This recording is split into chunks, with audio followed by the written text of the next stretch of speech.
8.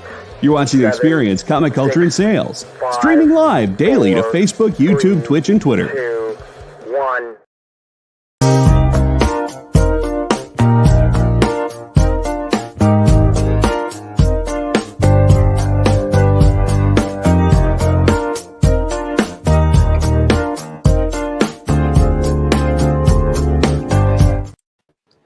Okay. Hello, guys. Hello, everyone. Mel, he ditched me today. He's going on a date with another guy. He's Oh my currently more God! important than me. Rumors already. Hot rumors. I'm gonna do my flying. best. Anyway, we have a special guest today. We got two special guests that you guys haven't seen. One is Raymar Brunson. Yep. Hello. Was I right, Brunson? Yeah, that's correct. Okay, and then JD Estrada. Now, JD, he's only going to be able to stay with us for an hour. Yeah. So let's start with JD. And of course, we've got our lovely gentleman below me, John Stinsman, and our regular, awesome, amazing Go Mr. Fish. Yeah. Okay? So That's anyway, it. We're going head to head. yes. Just the two of us. Okay, so Maybe by the we way, can guys, win. today unfortunately we don't have any giveaways. However, for the last winners from last week, please fill out, register your shipping information in the link that JD provided here. Okay, so I'm gonna just read a bit of a bio of this amazing guy, JD. So let's start. He's born in Puerto Rico, August 13th. It's the same birthday as Alfred Hitchcock and Fidel Castro. Almost close to my dad's birthday, actually. Really? An interesting coincidence since his mom is Cuban and he loves a good story. An avid reader of science fiction and fantasy throughout his life, he's always loved writing and connecting with people. With a wide eclectic taste, he reads and writes in a variety of genre and is just as satisfied writing a review or a poem as he is in the writing his next novel. Wow, it's a poetic dude. One of his blogs is called For Writing Out Loud, and on this blog, he's been able to I like connect. Sorry, Something that's just a clever name. I apologize. Yeah, right? I thought so too. Instead of crying out loud, it's for writing out loud. And on this blog, he's been able to connect to hundreds of fellow readers who share the passions of writing and connecting. This obsession with human aspect of who we are is deeply embedded in all his work, and his first book is no exception. Only Human is the first link within the human cycle, a 3-book exploration of humanity through fiction. He recently released his second installment of The Human Cycle, his first bilingual compilations of essays, poetry, short stories, and his first Spanish poetry collection. He is currently working on a young adult adventure story of a boy who dreams of flying. We all dream of flying, so that's amazing. Oh yeah. No, I actually have to update that bio Really? because that's old. Oh, by the way, JD, I just want to say there is a typo in your bio in the Amazon. Oh, No. then I will fix it when I Yeah. update it. So Okay. thank you. It's just the first one. Like it says first, you will insert T. There's no T at the end. That's it. Everything's good. In addition, he consistently puts out free material on his blog, jdestradawriter.blogspot.com, and rants with zest on Twitter via @JDEstradaWriter. He also has Instagram and YouTube if you want to see what he's getting up to or what delicious cup of tea he may recommend. Okay, so recommend me. How the heck do you make yerba mate? Do you know how to make? Do you know how? I do not make yerba mate. That is more of other South American and Central American countries. I have had it and I do enjoy it. And how you do it is that you just you have to get the special cup with which I think is called popote. And it's a brewing kit to have yerba mate. You have to have fresh yerba mate. You have to have consistently warm water. And I had a coworker who was drinking mate like all day. And when I say all day, he would have upwards of 10 cups a day. And that's actually very typical for people from Argentina, Colombia, and several other places where that is more common. So I can't give you a specific way because it's not. I don't think it has as much ritual as, I don't know, like matcha with the whisking Yeah. and stuff like that, or with other teas where, the first steep you have to throw it away or put it on your tea pets. And then from the second steep forward, that's when it gets, the leaves open and you can enjoy. I was actually thinking it is similar to maybe matcha making because you use almost like a powdered form, right? Although matcha is much more refined. Yeah, And no, matcha is refined, and to have a good cup of matcha takes skill and patience. To have a good cup of mate, you just need good yerba mate. I don't know. I bought like a pound of it and I just make it like I agree with you. It's like yerba mate. If you have good quality tea leaves, it doesn't matter. So Yeah, but it's very forgiving. It's almost like rooibos, red bush tea. Red bush tea, yeah, you can leave it steeping all day and it won't hinder. If you have like a black tea like oolong, or even some, Assam, huh? even like Assam black Assam tea. or oolong or any black tea, if you leave it too long, you can't drink it. It's so bitter. Or at least I don't enjoy it. I know some people that will drink lighter fluid and they will go like, that's delicious. Used to.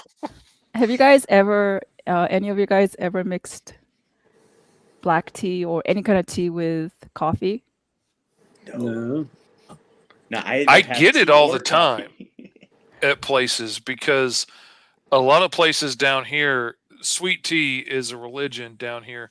But if you go to a gas station where somebody isn't drinking tea, or you go to a restaurant where somebody doesn't drink tea and they will make it in the coffee pot to make it quicker.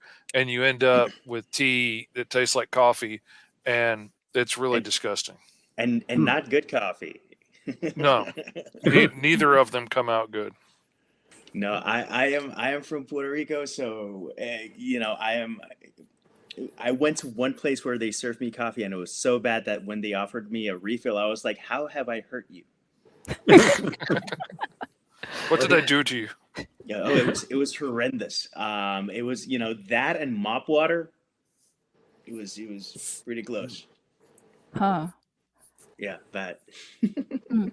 But anyway, I just JD just reminded me, we do have a couple of auctions going on, I believe. So let's start with Raymar, since you're in the first row here. Okay. Okay. Yep. So what are you drawing? And tell us how much is it for auction? And yeah, it's for auction. Okay. An 11x17 Magic from X-Men. We'll start bidding at 100. Okay. Nice. Black and white? Yep, black and white. Okay. Okay, what about Mr. John Stinsman here? I have a Zatanna in the works. Oh. So this is what I've got so far. Nice. So nice. That's gonna be sweet. Thank you. And I've only drawn her maybe once before, so I don't really have a feel for her, but I'm trying. I'm trying real hard to make her look as cool as other artists do. That's starting at 65 tonight. 65. Yep. Did you hear Mel yell at me? Yeah, so that was him. I think his date is standing him out right now. So. He's a backseat podcaster. Yeah, he's a backseat. Let's see. You can kind of see it there. I'm working on Triclops to go with the trap jaw that I did last time. Oh, cool. From He-Man. I got inspired. And it's 11x14, and I'm going to start the bidding out as $50 again. All right. Okay, so question for me for all of you guys: what's the most amount of commissions that you've done in one day or in one con? Oh man, I once penciled an entire book in 28 hours, so that's probably the most pages I've done. And how many pages was that? It was 24, I think. It was. Yeesh. Yeah. Now they were relatively simple, and like there was a lot of people in it, but there weren't a lot of complex backgrounds. There was no 3-point perspective shots. There's only like 2 3-point perspectives in the whole thing, and everything else was more of like a dreamlike world. So I got away with drawing lots of fields and hills and things like that. I think for me it was maybe 6, but I take very long. Mine is illustrative, so they're like color fully kind of rendered, like watercolor and stuff. So 6 was I believe, most. Yeah. What about you guys? What about you, John? Probably about the same. I mean, I'm not very fast either. And at conventions, you kind of have to, keep pumping them out. Not in a bad way, but keep people. But happy, you do. so. You got to make money at it. You got to get stuff done. Yeah. I mean, look, I would honestly lose money if it meant like handing over someone's shitty work. I'd rather the work be better. Honestly. It's just, I don't know if that's pride or if that's just like, I can't, like when I hand someone a piece of work, I want to see like the smile. Yeah. That makes my heart swell. When I see like a confused look or something like that, which has happened maybe once or twice in the times, I feel bad because I'm like, I hit a nail on the head. You were looking for something and I didn't find it. I'm sorry. Hope you can still like it, Yes. But I'd say for the most part, people are cool. I totally relate. It's like you know what it really feels like. It's like you made this beautiful Valentine chocolate handmade for Valentine's Day, and you give it to the person, and it's like a rejection, and you just don't want to see that, and your heart just totally collapses, and your stomach shrinks.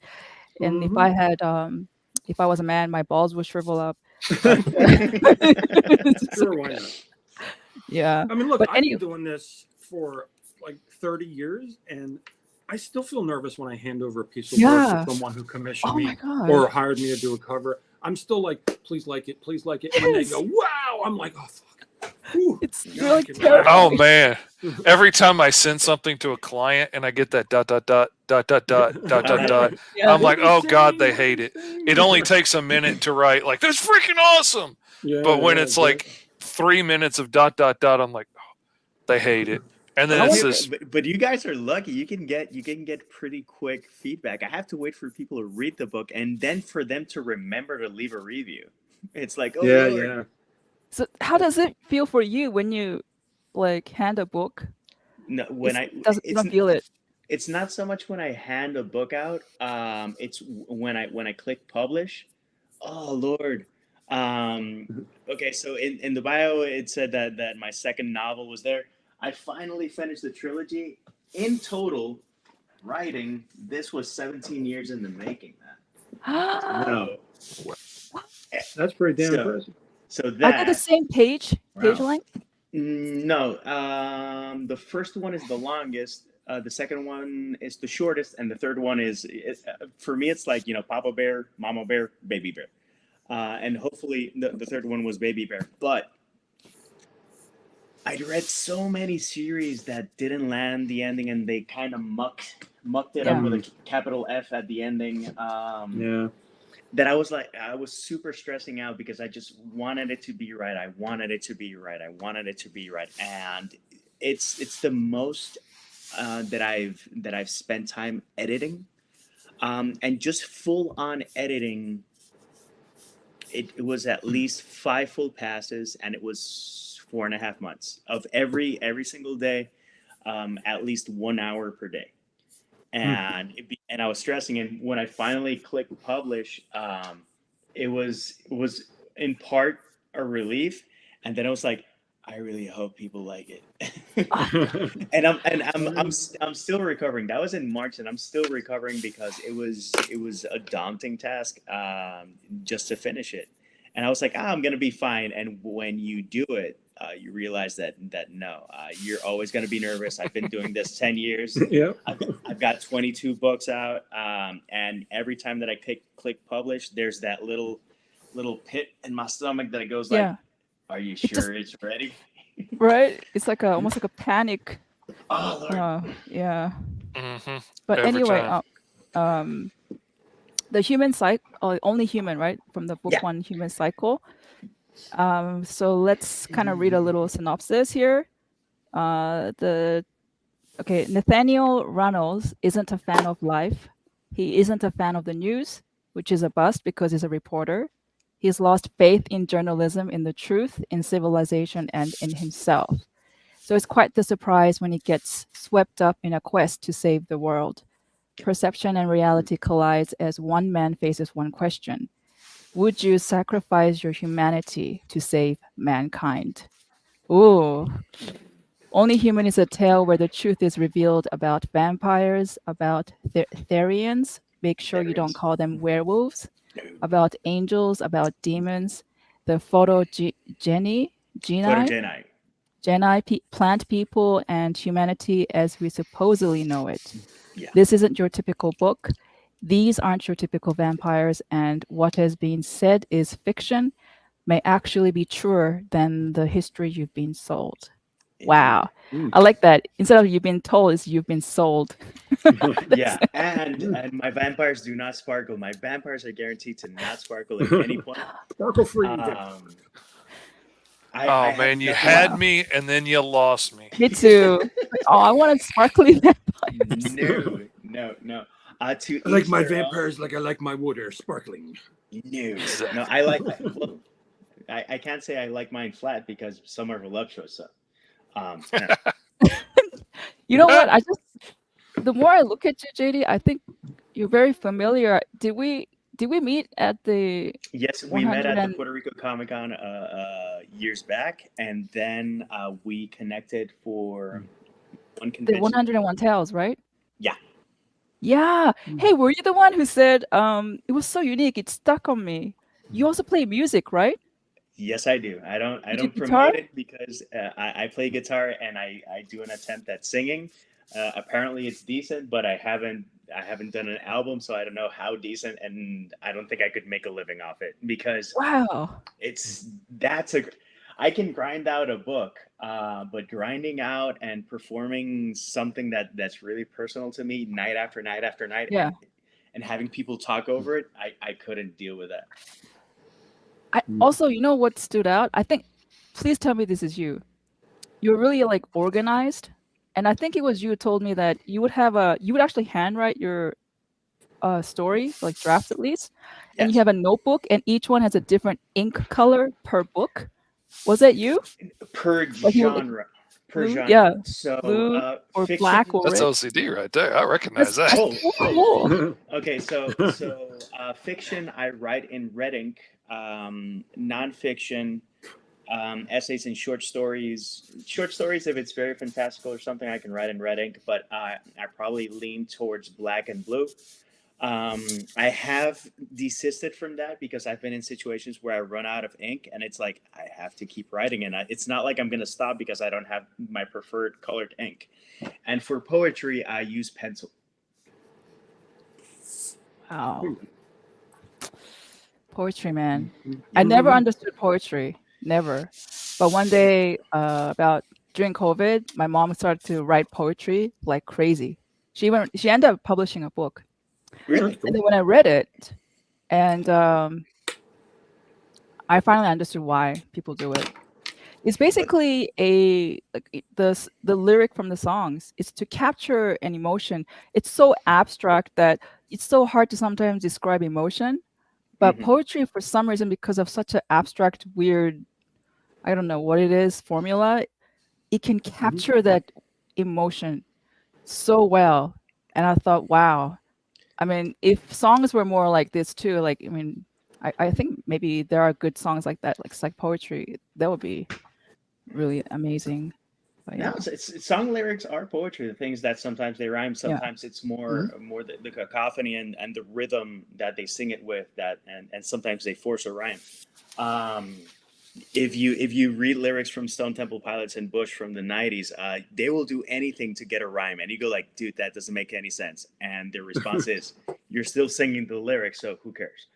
And in terms of poetry, I think people have a preconceived notion of what poetry is, and they might be a little reticent and resistant until they read something that clicks. And for me as a writer, one thing is to push myself and push the genres that I explore, but when it comes to poetry specifically, I want each collection I treat it as an album.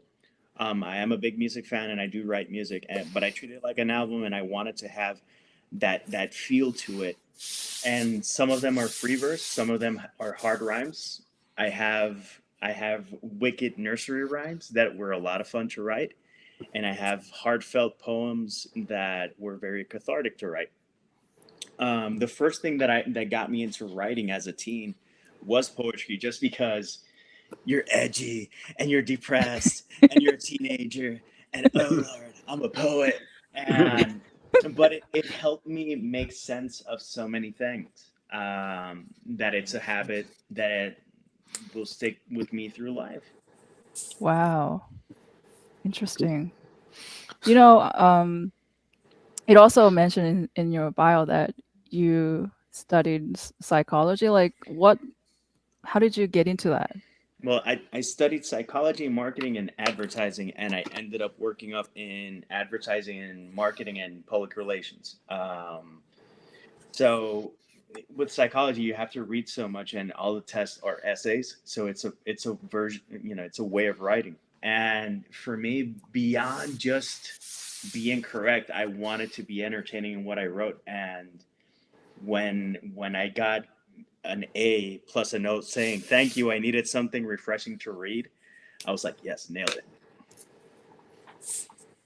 I never knew that in psychology you answer tests like in an essay form. Like, it's almost like you're writing a story.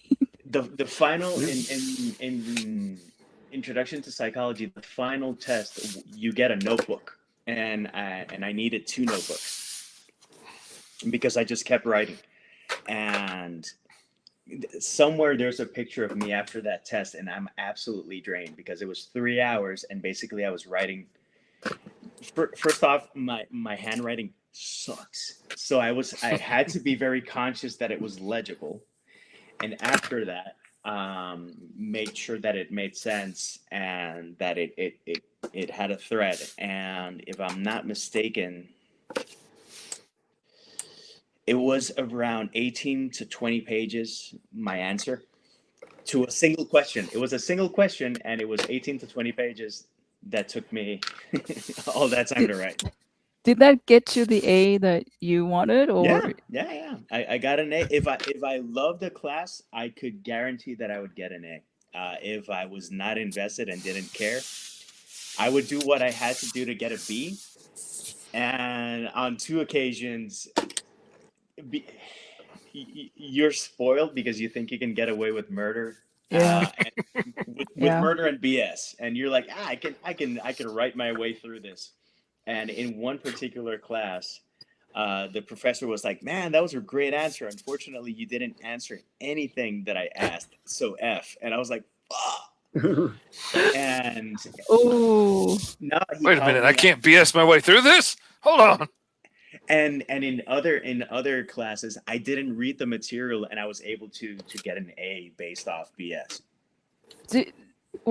For the did you get to? I've always asked, like, were you, ever since you were born, did you move around a lot? So even like you had to keep transferring schools to schools, and never. It was always one steady school and like that.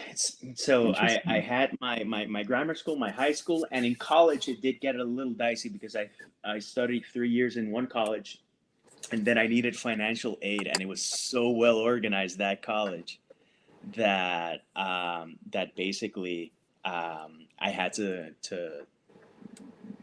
solicit at another college, and they were like, so you need financial aid? And I'm like, yeah. Do you want to work and study? And I'm like, yeah. Do you need this? And I was like, I like how this conversation is going.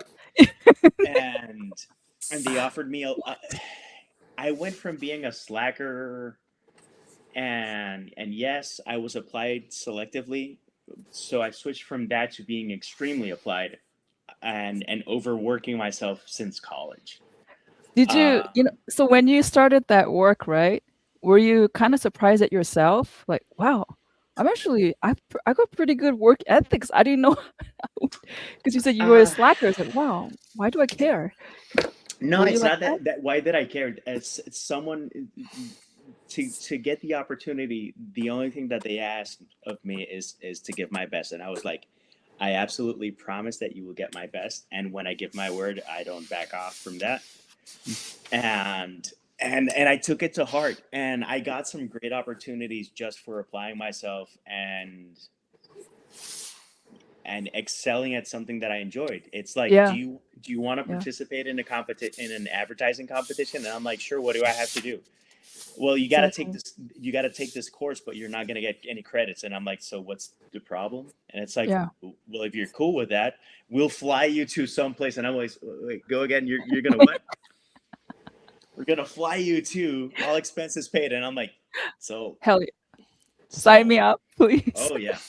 And it was it was a learning experience in many ways, and it's not so much that I surprised myself, is that so many people were like, we expect you to do well, that I wanted to prove them right, and that transferred into my writing as well. Some people get motivated by people that just hate on them. Yeah. And for me, a stronger motivator is to not let people that care about me and believe in me down. I want to prove those people right. Okay, can you repeat that? So you were more like a positive motivation? Yeah. You know, I agree. And people do respond more to like, you know, I wanted to prove these people wrong, and a lot of people respond to that. But that's not my driver, man. You know, I was thinking about that in particularly for a good year or two, why some people seem to be more motivated by the negative kind of thing, like I'll prove you wrong, that kind of thing. And in general, I think it's almost like a DNA thing. Mostly I notice it's like men who seem to get spurred by the negativity, because I think it's because I was talking to this other guy, and our minds were very alike. We're just like discussing intellectually about certain stuff, and he said, DNA wise, we're kind of like encoded to get a mate, provide resource. It's kind of just the basic natural thing. So competition is so severe, like they're more sensitive to competition. So if you feel that kind of, oh, you know, you suck, then you just have this weird urge, like, I'll prove you wrong. And for me, I don't really have that for some reason. If somebody says you suck, it's like, okay. You know, it doesn't really sometimes necessarily make me want to just like say, "I'll crush you." It doesn't really do that to me. So no, I've tapped into that before, and I can get results, but I just don't like the aftertaste that it leaves. And it's not like I don't get the incentive to lean into that, but rather than indulge someone in their crap, I'd rather ignore them and use my energy and invest it in things that are worthwhile. That's a much smarter approach to it. Yeah, I agree. From somebody that studied psychology, that makes sense. Whereas I only graduated high school because the principal tried to talk me into getting my GED. And I wanted out until he wanted me out. And then by God, I was graduating. Oh, so you felt his care, like, hey, come on. Get this. Oh no, he wanted me out of the school. I was a threat. I was troublemaker. He wanted me out. So he tried to talk me into getting my GED and getting out. And once he wanted me out, I was not leaving. I was graduating, whatever he said. Oh, so it was the incentive. Oh, absolutely. I'll prove you wrong. I was absolutely proving him wrong. Spite was his motivator. Spite. Yeah. And worked like a charm. It might have been his plan all along. I don't know. If it was, he's a brilliant man, and I thank him for it. But like, opposite was it something psychology? Reverse psychology. Absolutely could have been. I have a feeling John is like that too. He's like, oh yeah, I'll show you. I don't know. I was like that in the 90s because, you know, I was in my 20s in the 90s and everyone was angsty back then. I used to love putting on corn and just getting mad at everyone that was against me and just drawing my ass off. I grew out of that now. Now I'm like, you know, Mr. Zen guy. I'm happy for everyone and I love everybody's success. And I find inspiration in people who are better than me and do better than me. And I want to keep moving forward in life, you know, and with my art and my career. And you can't do that if you're your own biggest fan, Yeah, so you have to always have something about your work that you're dissatisfied with, so that way next time you sit down to draw or write, whatever the case may be, you're motivated internally to do something better than the last one. And that's what I love now. That's where all my inspiration Isn't it much happier this way? Like, Yeah. I've been on both sides of it, and I like this life so much better. Yeah. My kids grew up hearing stories of the kind of guy I was like in high school, and sometimes my son was like, doesn't it bother you that all my friends think it's like Mr. Fishy's neighborhood over here and you're just this sweet old dude and, don't know who you used to be? And I was like, no, that is the greatest honor of my life, that they think I'm just this tame old dude that never got in trouble, never, crossed the road against the light or anything. That makes me happy as a clam, that's what they think I am now. Anyways, I'm sorry to cut you guys off, but let's get into the commercial break.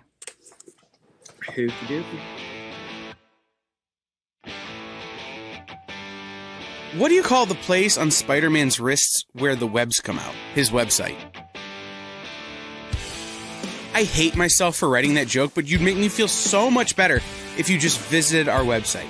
We have links to our merch, new release lists, all the show info, and so much more. TheEXPLive.com.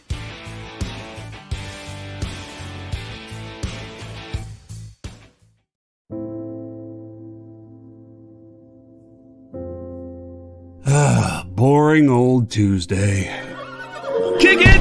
Hey, let's get to it. Henri Copen scours collections and comic shops to bring you the biggest deals on beautiful comics. I'm very eager to sell these books. Plus, he smashes those other boring sales shows. Henri's got fire, excitement, personality, key books, FOMO books. Pixie! FOMO books for you. A cute dog. Weird accents. 69, bro! A wheel of skid bark? They do wheel spins at the end of every show. You'll laugh, you'll cry, you'll score huge bargains. That is Hawk 2 magic right there, all right?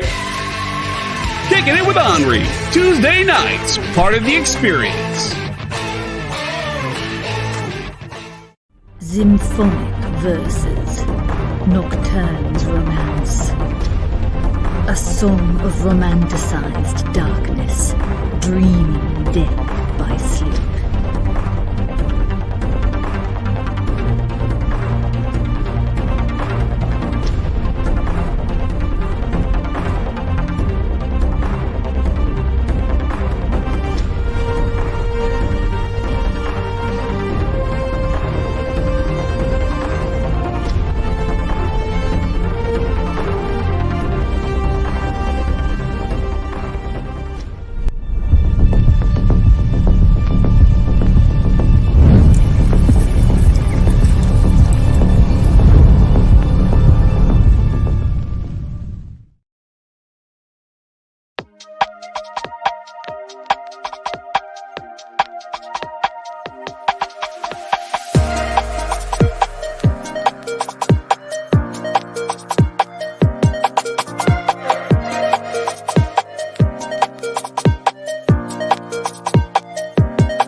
Okay, we're back. Thanks for that. I hope you guys got your drinks, got your bathroom breaks, everything.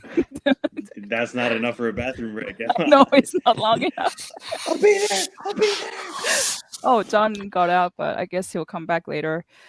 Anyways, I think I actually want to know, you did, I know we'd covered that you studied psychology, but seriously, was it really because you are interested in human in itself, or was there a particular reason? Like, I'm really curious. Okay, so I started in psychology, and I didn't finish with psychology for the same reason. I am fascinated by the human condition, and I do want to have a positive impact on the lives of people. The thing is that I'm the type of person that can't let go of someone else's problems. So that's a very dangerous combination if you're a shrink. If you can't establish that distance, which I might be eventually able to do, but I don't want to. It can be very damaging, and it can be very dangerous because the situations that some people have are intense, and that's your job. And I basically I desisted from being a psychologist because I knew that I would for sure need a psychologist if I became a psychologist. Interesting. And there's better full circle things to do in your life than that. For me, there's this very classic manga, and if I roughly translate it, it's something called The Genius Life of Professor Yu. Okay. So what his whole mission in the story, it's kind of like a slice of life.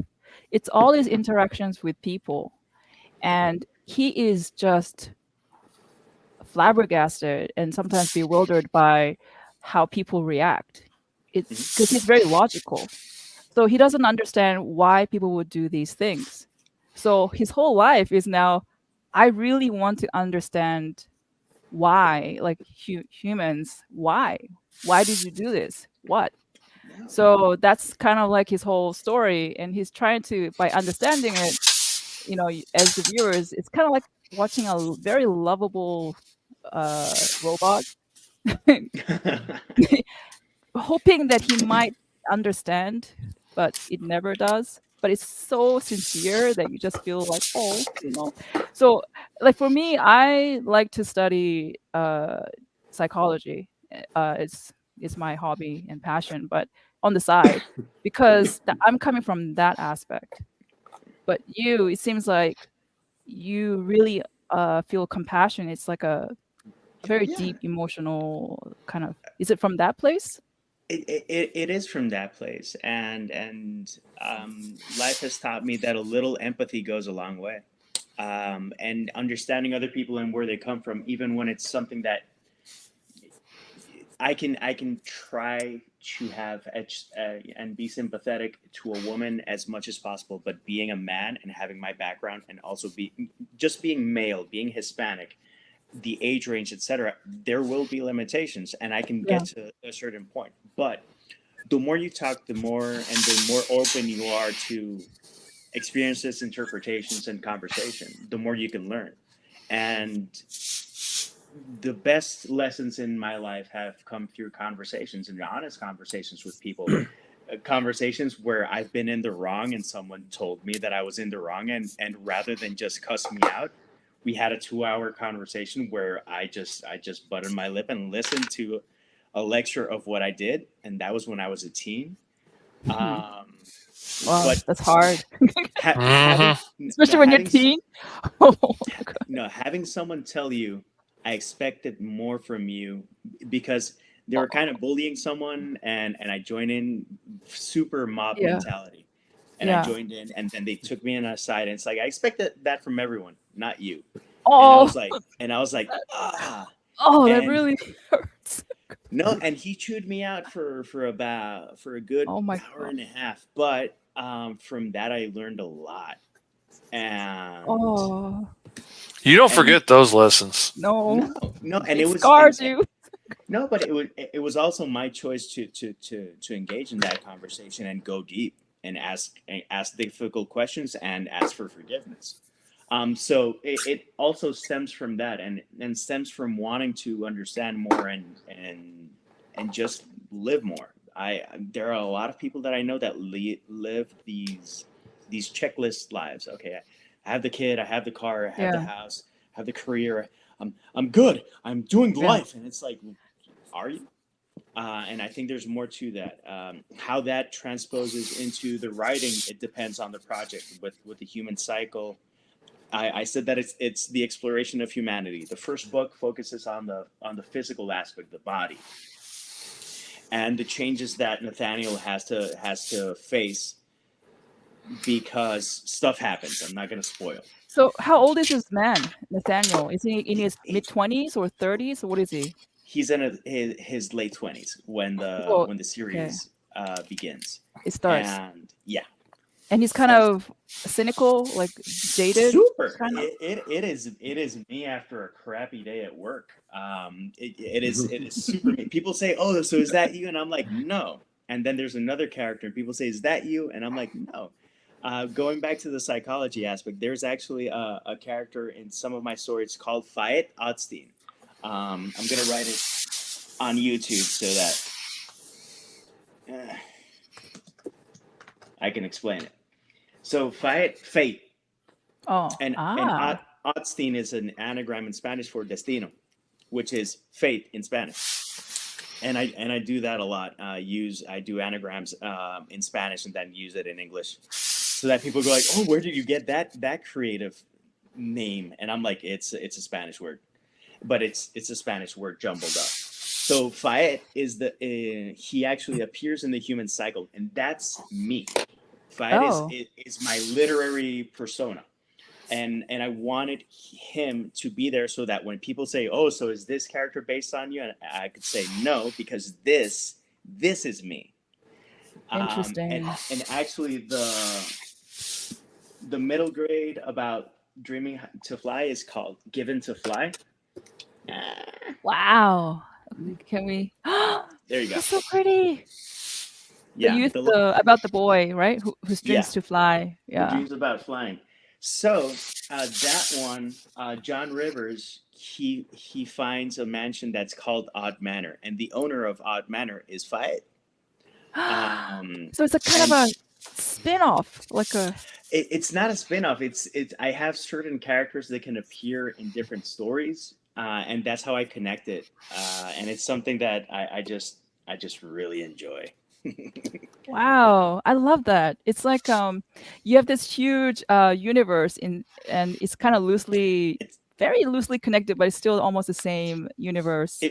In my stories, if you see something that has Otstein in the name somewhere, it's connected, and it's because of that, because I want to establish that link. So the first book is the body, the second book is the psyche, the mind, and I wanted to explore more Jungian psychology, aspects like the shadow self, the inner child, the anima, and how Nathaniel has to reconcile his broken psyche. And the last one is more focused on the soul. So that's why I say it's the exploration of humanity. Huh. That is so cool. It's just so cool. It is not a light read, I'll give you that. Wow. But I did enjoy writing it, and people so far are really enjoying it, so that makes me a happy boy. Have you ever read that book? It's kind of a sci-fi, Annihilation. They made a movie off of it. No, but I will look it up. No, don't read it. Goodreads. Because what I'm afraid is most books, most writers sometimes, when they try to put a lot of those metaphysical type of, when I say metaphysical, let me just scratch that, like something very deep and abstract. Like first it goes into almost like you said, the third cycle is spiritual, right? Soul. And then each one has its own thing. So the first one, I said it's the body, but the trajectory of how that story goes about, it's almost like a JRPG. It's very linear. It starts here and it traverses a bunch of places. Egypt, Greece, Spain, France, Eritrea, Djibouti, Sri Lanka, and it ends in Myanmar. I wanted to explore a lot of different places that most people don't explore. Yeah. The second one, the story itself is exploring duality. So on one side, it takes place mostly in Japan. It has flashbacks to other places, but most of it happens in Japan and then other places that we revisit. And there's another story that happens in Hayun, which is the mid-dimension. And just that, it's just exploring that. And the third one, a big inspiration is Dante's Inferno. Yeah. And just his concept of reality. And I did my own spin off that. You get to visit places like Limbo, but it's going to be very different from what you've seen up to now. So you're saying if it's like Dante's Inferno, instead of descending, it's almost going the opposite. He's ascending in your story? It's different in the sense that if you see Dante's map, it is very hierarchical, and Yeah. it has the Yeah. circles of hell, it has earth, it has circles of hell, purgatory, earth, and then you have the circles of heaven. Doesn't he have like 9 planes, or is it 7 planes? I always forget the number, but I forget the number because I think it's 9 circles of hell. Yeah, I think it was 9. Yeah. But I'm not sure in terms of how many levels there are to purgatory and how many levels there are to heaven in his conception. For me, I have the underworld, and purgatory has some areas that are lower than hell. Hell is there, and limbo is somewhere above but removed. And it's all saying that it's not as linear as you've seen before. Oh, not like the Dante, where it's very linear. And then Hayun is the mid dimension because it is the existential plane between earth and heaven. And to get into heaven, you kind of have to get past that place. Yes. That place, to complicate it a little more, it is like the subconscious of the world, meaning that the predominant opinion, thoughts, or whatever helps to shape that world. Did you ever see the movie Dark City? Yes, that's like an old, old 90s film, but it has that feel to it because it is shaped a bit or a lot by certain people and certain characters that I'm not gonna totally spoil. Oh my god, that sounds so amazing! Because that for me, The Dark City is a totally underrated movie. I love that movie. It was such a good movie, but oh well, yeah. Did you guys ever watch it? Yeah, awesome. I loved it. Okay, so everybody did watch it. That's cool. Yeah. And the villains there were creepy as hell. Yes, the villains. That they were like clicking like. Yeah. The art was pretty good. Mm-hmm. Yeah. But wow, so because what I'm afraid is, like I said, back to the thing. If you ever read the book Annihilation, it goes so abstract that nothing makes sense. It just goes crazy. It's just there's all loose ties, nothing even tied up. Total self-indulgent type of literally just self-annihilation. It's just weird. Well, and I'm just hoping your book doesn't go like that. I work to make it accessible. And yes, there are a lot of fancy concepts and random stuff that I do, but it's not something that's such a drastic departure from from a novel that you would read. I do bring in some concepts.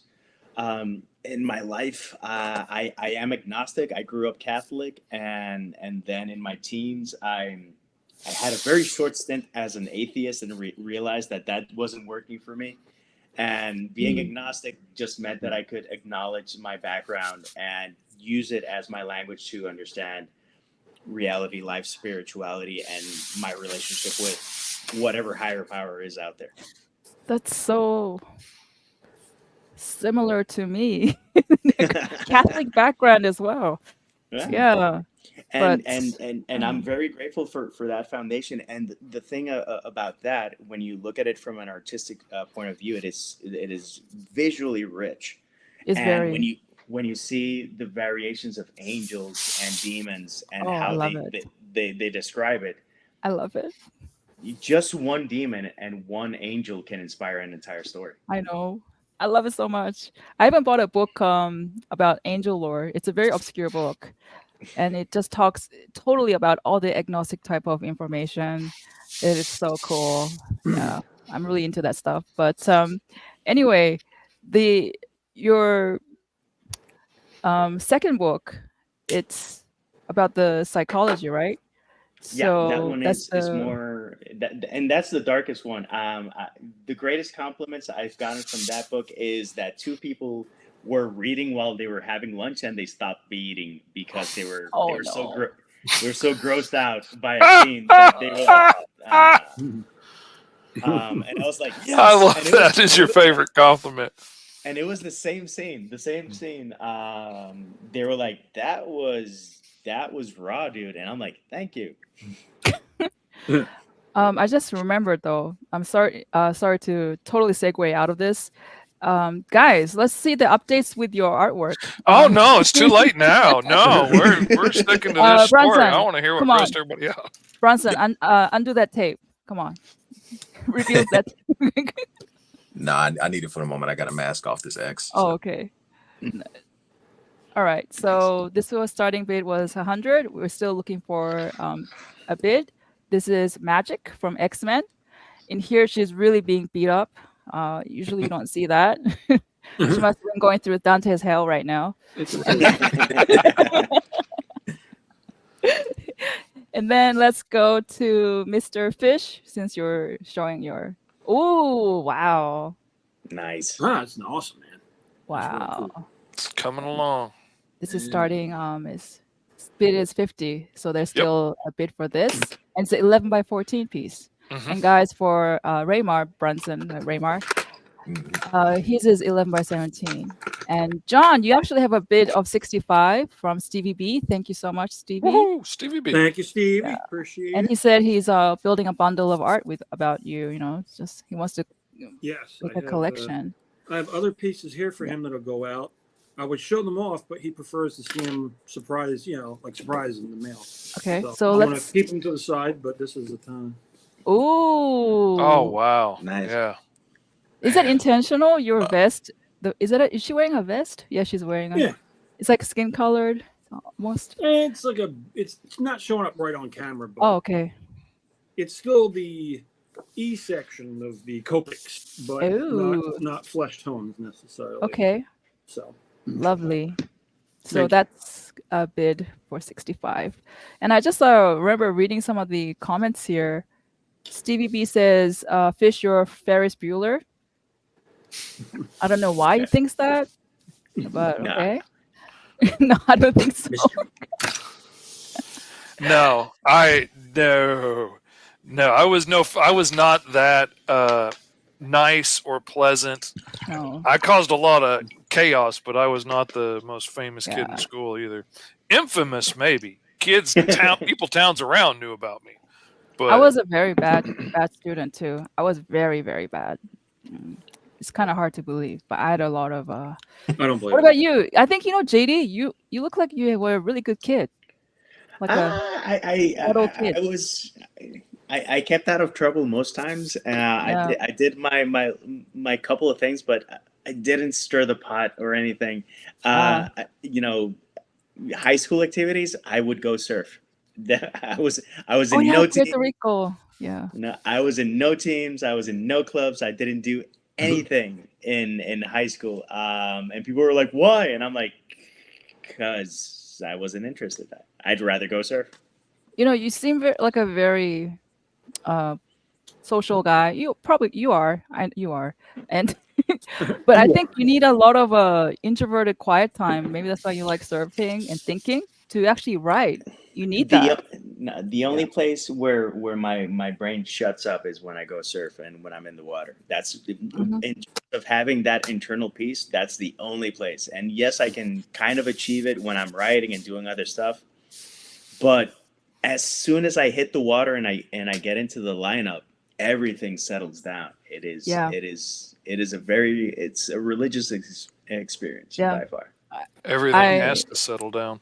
Like I was the same way kayaking and stuff. Like all of a sudden your life depends on where you go and how you do it. Your life depends on it. That's why. Yeah. And things get real quiet for the first time in my life. Yep. Totally relate to that. It's almost like your mind is always out somewhere detached from the world.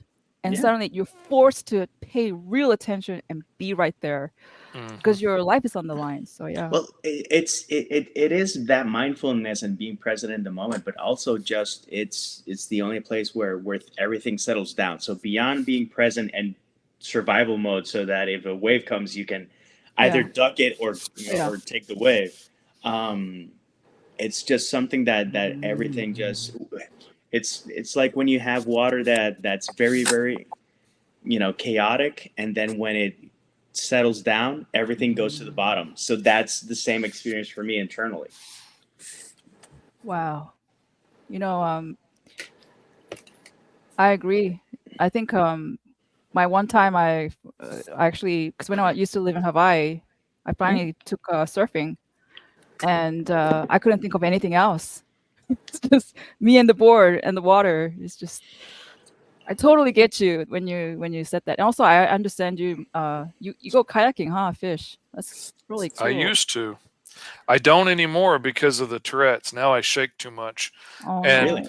like, I don't look like I'm shaking bad now, but when my core of my body is dependent on keeping your balance in the water, you can see how badly I shake all the time. And yeah, I can't keep a boat upright anymore. I built my own kayak. Really? And yeah, my goal in life was to go to Hawaii and go, kayaking in the ocean and go through Kauai and through those underground caves and come out into waterfall and stuff. That was what I was headed for. That was a goal of my life. That was a hard thing to have to let go of. But life throws you curveballs. You can either sit down and cry about it, or you can keep moving forward and do something else. Is that 100%. JD, would you consider that part of the humanity, where some people like one goal only, like that perfect goal, and then you had to let go for whatever reason? That's really hard, Life is more complicated and more rewarding than that, and maybe you have to let go of a goal, but there's something else that you can do, man. And sometimes you have to hit a wall to find a new direction, and suddenly you find your calling. I've seen that with other people. I've seen people find their calling hitting rock bottom, and it's crazy. They have to almost break, so that they can find direction. And then when they find direction, nothing is gonna make them stray. Did that happen to you? You hit rock bottom? No, for me, I've in terms of that and my direction, it's always just been about embracing what I'm into. I went into self-publishing just because I tried to query for a couple of literary agents and publishing houses, and the thing is that I was working in advertising, and if you work in advertising, any idea that you have will not survive until the end. It will get edited, it will get changed, it will mutate in some way, sometimes for the better, oftentimes, or most of the time, or pretty much every time, for something lesser than what you think could have been. So for me, my self-publishing was my way of saying, this is me, warts and all. Yeah. I'm not perfect. I might have a typo in my description on Amazon. Just one. But if you look past that typo, you will find something that is worthwhile. And some of my books are easy to sell. Others, it is a challenge and it's a struggle. But I'm proud of all my 22 book babies. I'm proud of all of them, and the reasons behind all of them. The Human Cycle, I started with a trilogy. I wouldn't recommend that, but if that's what's your calling, go for it. Poetry, people say I would go to a Comic-Con with poetry collections, and they would go like, why are you taking poetry to a Comic-Con? And I'm like, because people read poetry. It's like, really? And I'm like, yeah, and they do. Yeah. There's a project that I did.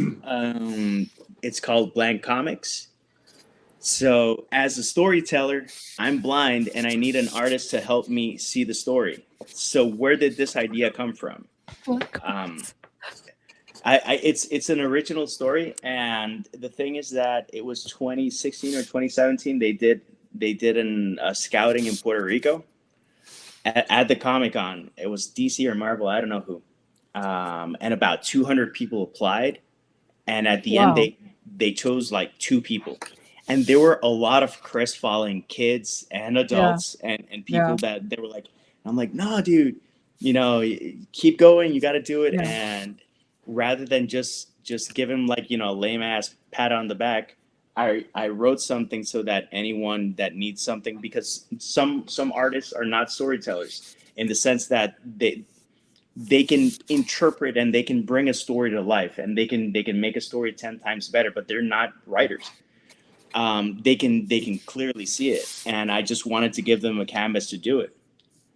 Wow, that is. And those, when I explain it to people, they're on board and they wanna pick up a copy. I've seen panels, and I've seen one episode drawn, but I've never seen one entire blank comic design. And the stories, I tried to make them very different. One is a semi-private detective agency with a magician and an angel that are solving unsolvable crimes. I love it. And That's awesome. It's called Tricks and Ladders. That one's very. Ilya said, "Not all writers are artists." I am not an artist. I suck drawing. I can doodle some things. It's okay. So it's okay. I did that, and the other one that I did is, I also, and I'll explain why I did the variations. The other one is called Raining Dead, and it's a samurai, a Native American, and a vampire are the reason why the zombie apocalypse didn't occur in the 19th century in the United States. And I wanted to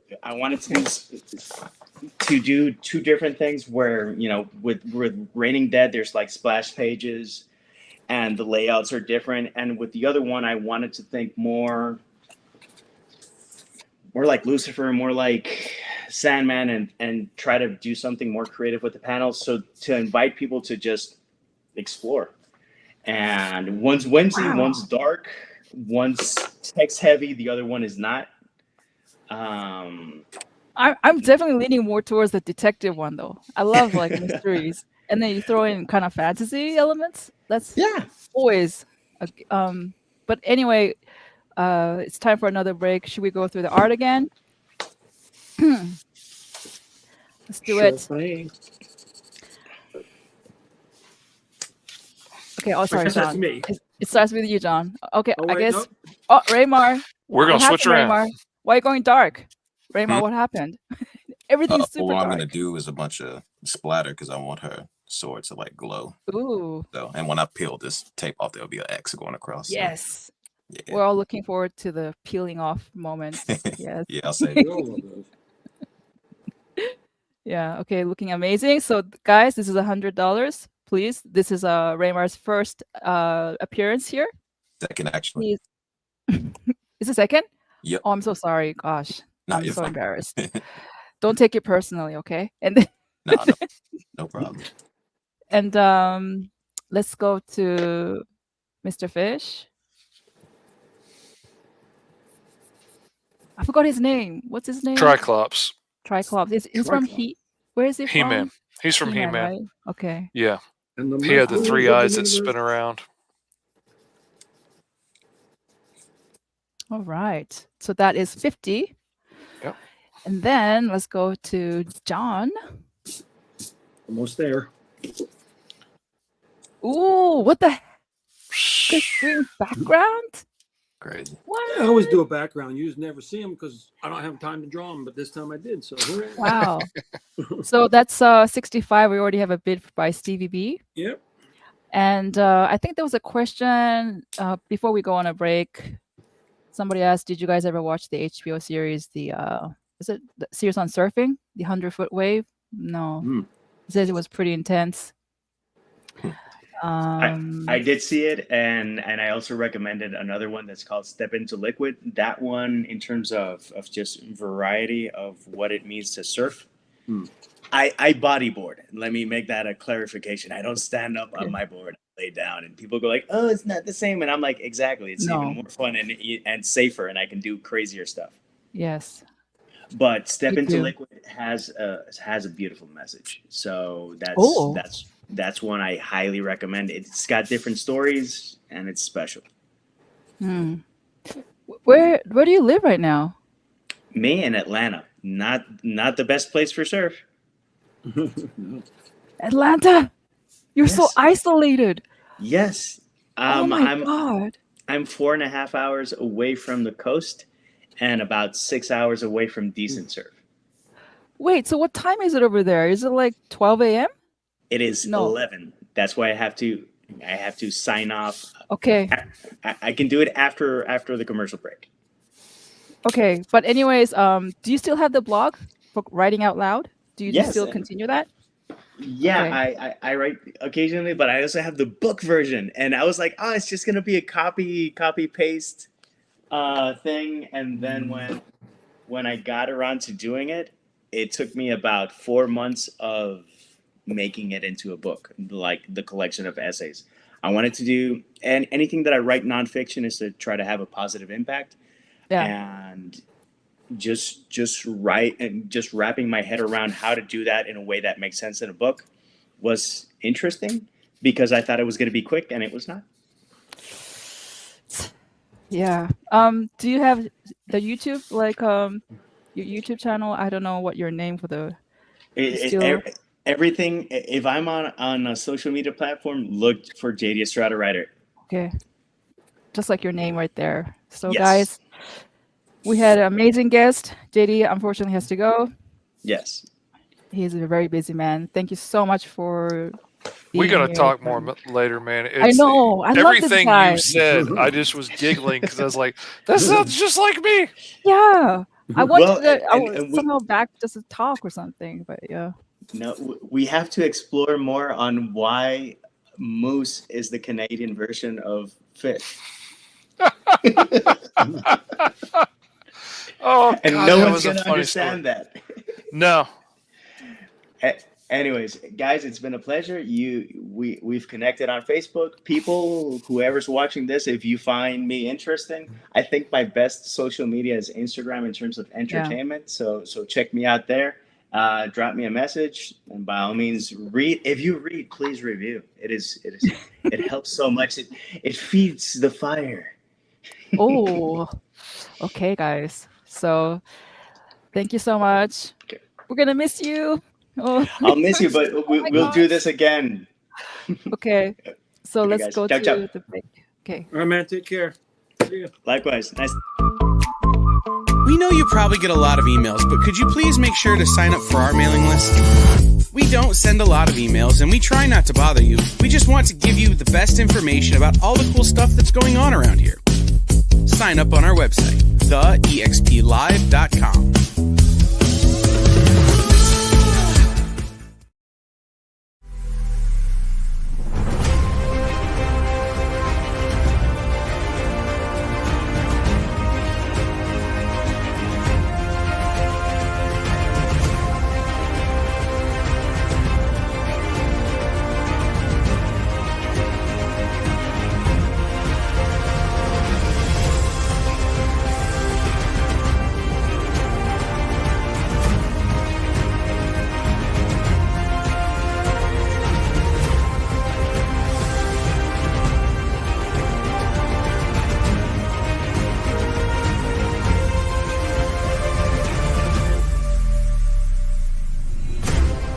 Ask your local comic shop to add Battle Quest comics to your pull list today.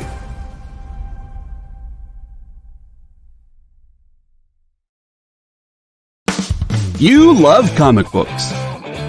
You collect comic books. But even if you own a rare, expensive issue, it's still a copy. How would you like to own a piece of comic book history? The actual art pages the comics were made from? Oh no, you say. That's too expensive. Regular people can't afford that stuff. Can they? Nick Ferrucci says yes.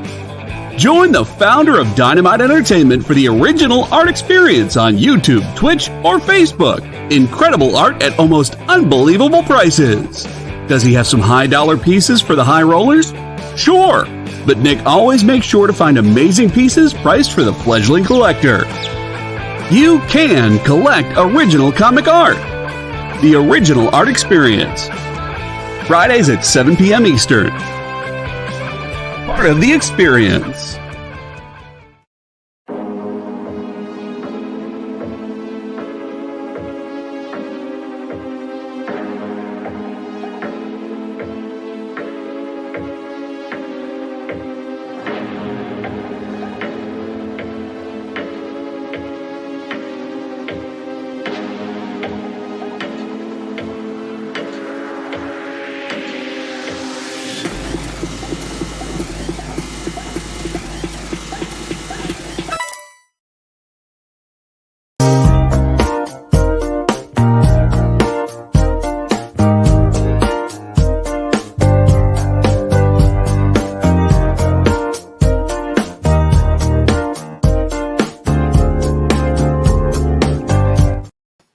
Okay, we're back. -1. So now, all my attention is going to go to you, Raymar. So girdle up. No, gird your loins, son. It's time I'm to be on show. totally joking. Don't worry. It's okay. You can relax. But there was some really cool comments I actually missed, and I do agree with this, guys. It said Drew Moss. He said not all artists are good with sequential art. I think he meant more like cover artists. Just because you do great at cover art doesn't mean you can do sequential. I mean, there's cover artists out there who have never done sequential artwork, and they're totally successful as cover artists. But I've always questioned: does that truly make you a comic book artist? Because to me, to be a comic book artist, you have to be able to tell the art of storytelling. You have to. That's half of the job, is being able to convey emotion and tell stories and keep the reader's interest and lead it across the page and all that stuff. Yeah, I mean, look, they can gesture. The characters on their covers gesture. They have great faces. They have nice anatomy and things like that. But there is a pacing in the way you lay out a page. It's different. The storytelling that is an art form unto itself. Yes. And if you never go into that realm, it's like you're a comic book artist, but it's like an asterisk in the book. You know what I mean? It's like. So, John, personally, would you say they are more of an illustrator than a comic artist? Yeah, I would. I mean, they draw comic books with their illustration as far as covers go, but I'd hate to see that art form disappear. Not that it really will, but every artist who can draw and wants to work in comic books should be studying that alongside of everything else. Yeah, the sequential art. Maybe they've just never had an opportunity to show it off yet, but that's just my feeling, is that you should be able to do that. I've talked to a lot of people that, like, for what they're getting for pinups and covers and variant covers, I don't blame them. I mean, if I could get that kind of money per page, I would probably be doing that over sequential pages too. I mean, it's tempting, but then I've got buddies, that are storytellers, but most of their day jobs come from people wanting drawings of back when they worked on Spider-Man or whatever. So they're doing pinups all day to pay the bills. Sure. And desperately miss getting to do the storytelling. That would be me. Fish, and also John, the American way of doing comics is different in Asia, and we have a set of people all working on the same thing, so it can be done very fast. So there's less stress too for the main artist. But here, it's like you're kind of, even if you're the pencil, you're doing everything in a way. It's a lot of work. You can certainly hire out background artists if you wanted to, and pay them to do your backgrounds. I mean, that's what colorists do. They have flatters. Every colorist who's professional has someone that they've hired to do the flats for them, do the grunt work, so that they can just hop right in, save time. I've used background artists in my career who've helped me tremendously stay on deadlines. I thought a flatter was the most ridiculous, unneeded thing in the world until I hired one. And wait, Brunson, don't do it. Raymar, don't do it yet. Can we do a close up? JD, can you put a close up on? Okay, slowly now. Okay, go for it. Rough, but wow. And I gotta white out some stuff, but sorry to cut you off, Fish, but I just saw Raymar sneakily, trying to tape it off. Take the tape off. Trying to get in under the wires. I know. Dare you? Do the unpeeling yourself? Come on, man. Can't do that. Let me go. But yeah, man, hiring a flatter was life-changing for me. I thought it was ridiculous. Yeah. She sped me up so much that I got my next book done in like 12 days. Full color, letters, inks, the whole 9 yards. And wow, I've never looked back. I mean, I don't get them all done in 12 days, but man, she sped me up. I was expecting that book to take me a month and a half, and all of a sudden I was done. So for colorist, lesson is get a flatter. Yeah.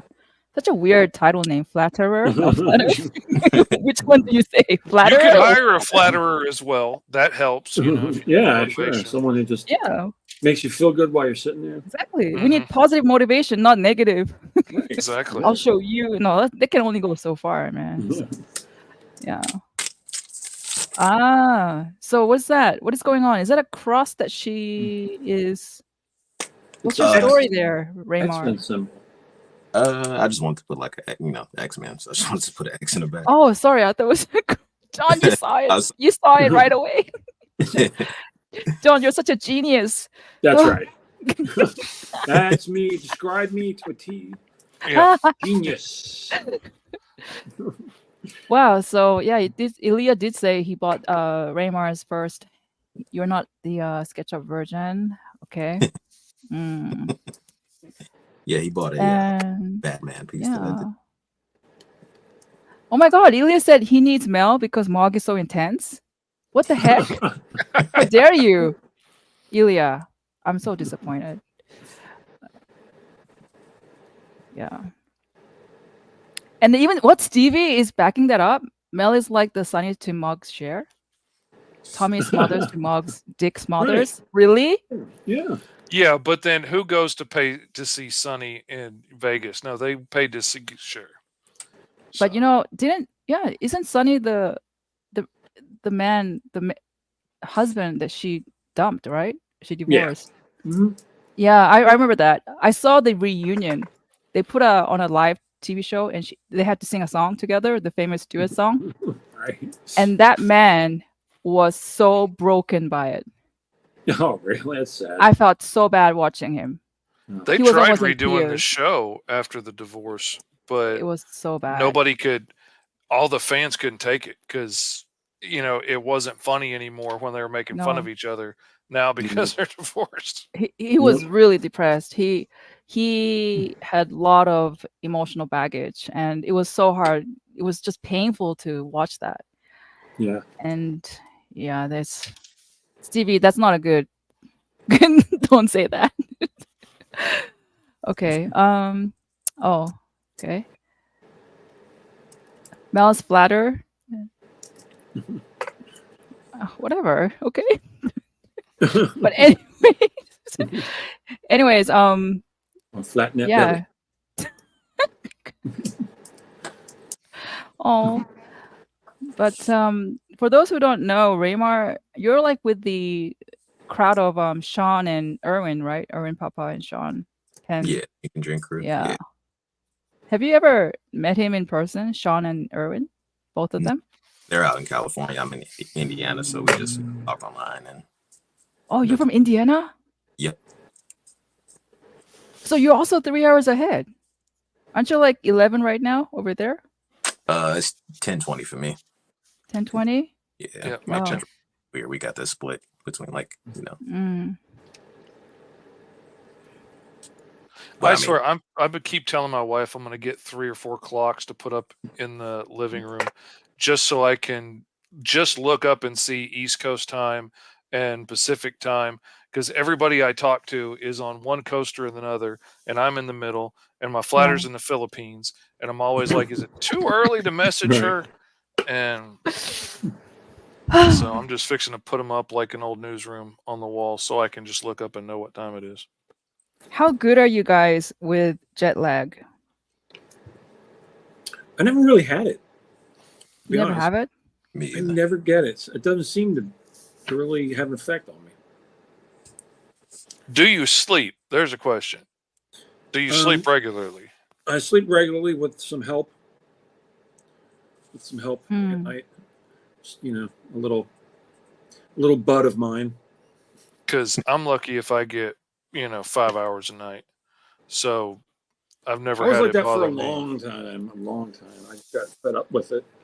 Really? So do you take like a special drug for that? I just take a hit from my bowl at night.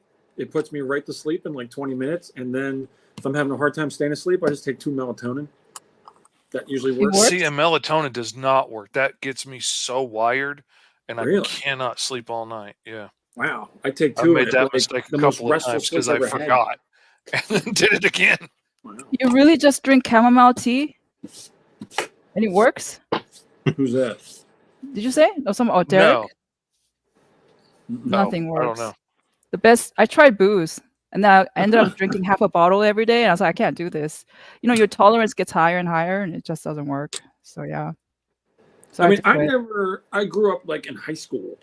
You know, I may have smoked weed like 5 times in my high school years, and then I just never did until like a year ago, because I was just having so many health issues.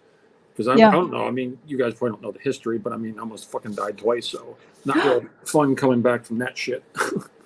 So were you always skinny? Like you're really skinny? No. Nope, I was not. My basically diabetes ate away my body, because basically your body turns sugar into energy, and if it can't find the sugar and carbs to turn into energy, it starts eating you. It starts with your fat, and then it starts eating your muscle. Really? Because it needs something to sustain itself. But some people get so fat, and most people actually diabetes. That's type 2. I have type 1. Oh, Raymar, it looks amazing, by the way. So it's been working on you for a lot longer than most of us. Well, it has, but I didn't know about it for quite some time, and it did a lot of damage. By the time I got to see a doctor, he rushed me immediately to the hospital. He's like, you can't last a few more days even like this. That's how bad health you are. Your blood sugar is going to put you straight into a fucking coma, and I'm so dehydrated. Yeah. It's like fucking ridiculous. It was a technical term. Yeah. My body's trying to pee out all the sugar. So I was constantly dehydrated. But thank God I finally got insurance and saw a doctor, and he saved my life by sending me straight to the hospital. So you can gain weight now because you're so skinny? I have not been able to, really. No, not the way I used to look. But it's okay. Look, the biggest problem I have is I got neuropathy in my feet. So I'm like numb from the knee down. And I walk around the house fine because I can take socks off and feel the floor to a certain degree. But when I put my shoes on and I go out, I have to use a walking stick, because if I lose my balance, or I take a misstep, I will go straight down and break bones. So I use a walking stick. Oh, I fall all the time. Yeah, I've got to have that thing, or I will hit the ground. Yeah. So that's just it's a huge adjustment, because I was always like, I'm 6'3", and I was always like the big strong guy. And when this stripped me of all that and turned me into just the opposite of that, it's been funny how that becomes so much of your identity, and you don't even think about it. But like, you can pick up a refrigerator and move it, and you can, everybody expects you to help move the couch, or yes, exactly. Or like I was a carpenter and I could build anything, so I could build an addition to your house or your cabinets or whatever. And then all of a sudden I was in a wheelchair and can't do that no more. Yeah. No, man, it's a huge life altering event to have to go through something like that. It really is. But I don't look backwards and lament anything that happened. I just move forward, and I'm trying to be grateful for what I still have. It's a battle sometimes. Depression is a battle sometimes, but ultimately I get through it. So that's all that matters. Yeah. You can sit around all day complaining about what you lost, or you can focus on the things that you still got. Yeah, exactly. And like, my disease literally led to me getting my dream job, as odd as it is. Like, the fact that nobody wanted to hire me is why I get to make comics now for a living. And there you go. That's nuts, but I'll take it, man. I wanted to do that since I was 4 years old. Anyway, Ilya said, Mog, you should be able to host and draw. No, I tried that last time. I couldn't concentrate. I couldn't be a good host. So I'm not drawing, okay? So stop it, Ilya. And Brunson, you're doing an amazing job. I think you're getting some compliments. Yeah. Thank you. Yeah. But anyway, I want to see how yours is, you guys, John and Fish, artwork is, because I've never seen John. You're so like not really drawing right now. No, I'm working on something on Photoshop on the side here since I finished this up. That's finished? Wow. It's going to be loaded to Stevie B at this time, and I still have the one from last week, which surprisingly did not sell. Same price. Oh man, that's gorgeous. That is really gorgeous. I like the way 65. If I put it up on my Facebook page, it's going up for at least 100. So I know. Yeah. It's a special price always on this show. Always. Yes. Okay, Mr. Fish. Badass right there. Oh yeah. Thank you, Ilya. Thank you. Nice. What was this guy's power? He had 3 different eyes that had 3 different types of vision and stuff, like, and it really depends on whatever they needed for the story. Like, you know, sometimes he could shoot rays, sometimes he could see through mountains, and you know, wow, really just whatever. But I loved as the action figure the fact that you could spin the eyes around and get, you know, it was just a cool gimmick for his head. Yeah. And I just absolutely loved it as a kid. Wow. Well, you must have really loved Many Faces then. Yes. Oh God, I've got him on the shelf. My wife got him for me for Christmas one year. I nearly cried. It was so cool. She also got me the Wind Raider, the one thing from He-Man that I never had growing up. Oh, I missed it, and I literally cried when she gave me that thing for Christmas. Oh. She wasn't expecting that. So, as a kid, did you like cry a lot? Fish? Were you very, emotionally rich person? I was emotionally troubled. Like, I mean, I was a little autistic kid that was undiagnosed. And so I had a lot of trouble controlling my emotions for a long time, which is part of what made me such a terror in high school. Because like Tourette's also tends to come with executive dysfunction and a lot of emotional outbursts and a lot of rage during the teenage years. So I was a very angry, violent gun waiting to go off all the time. And I didn't have a very healthy outlook on life. So I figured everybody should know I'm a gun. I looked like a tough, bad guy. Like, you know, I'm a gun. If you pull my trigger and you get hurt, that's your fault. You should have known better. Yeah. And I took no responsibility for myself for how I reacted when people did things. And like, you know, I was not a nice guy. I was very dysregulated, but years of therapy and working on myself and whatnot. Yeah. And now I'm a much happier, much nicer guy. Well, thank God for that, man. That's good. Oh yeah. Thank goodness. 25 years of sobriety didn't hurt on that one either. I mean, you know, I'm not a stranger to a difficult upbringing, but I think it's as much as you're not responsible for that, you are responsible, unfortunately, to then get help. You know, don't carry on what you've already been learned. You know, you've already learned. You need to move away from that and be a better person. You know, that was why one of the most important things from a very young age for me was to grow up and be a dad and be a better dad and not make the same mistakes that were made on, you know, me and my brother and sister. And, you know, and I did a good job and I made a whole new set of mistakes, which I didn't even account for that aspect. But, you know, I'm still friends with my kids now that they're grown and out of the house, and we talk all the time. And I just gave up a job so my younger son could take it. And so I think we're doing pretty good. I mean, I wasn't even, I never thought I would speak to my dad again when I was at that stage of my life. And, you know, my kids call me up when they need anything. That was one of the questions I kind of wanted to ask, but I didn't.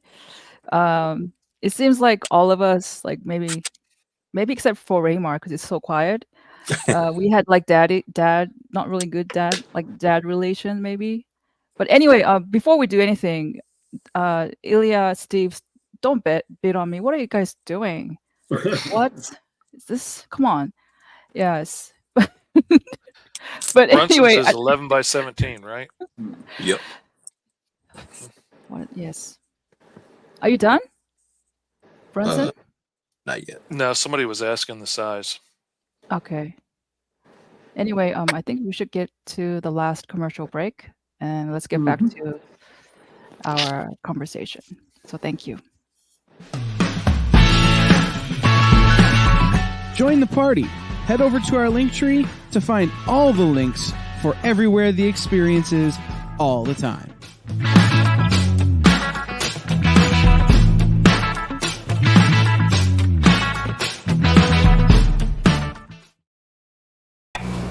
Some comic live streams seem like they're just throwing everything at the wall.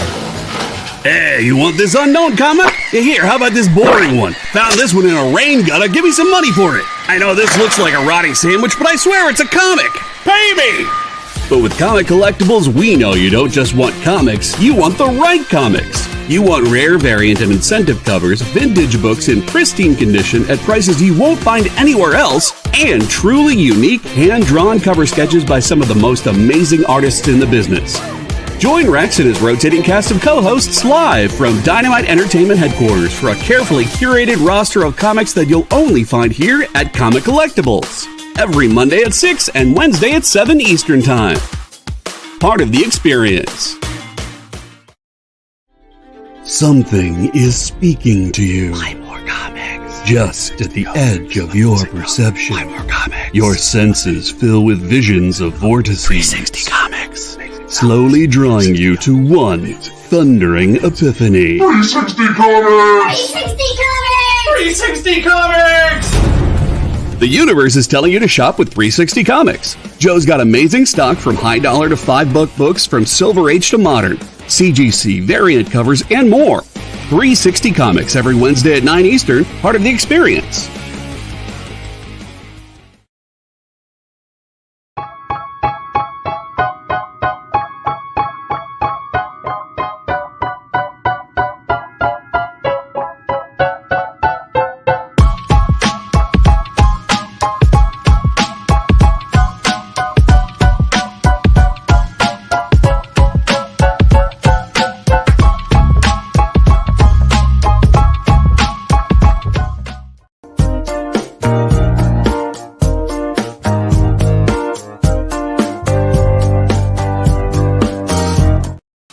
Okay, everybody, first of all, I want to say thank you so much for being really nice to me, except you, Ilya.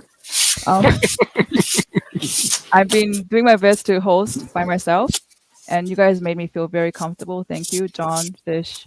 You've done a great job. Mr. Silent Raymar. I don't know about you, but yes. I don't mean to be quiet. I'm just super locked in on this. Like, Sure. Yeah, use that as an excuse. Sure. Throw me under the bus, okay? Anyway.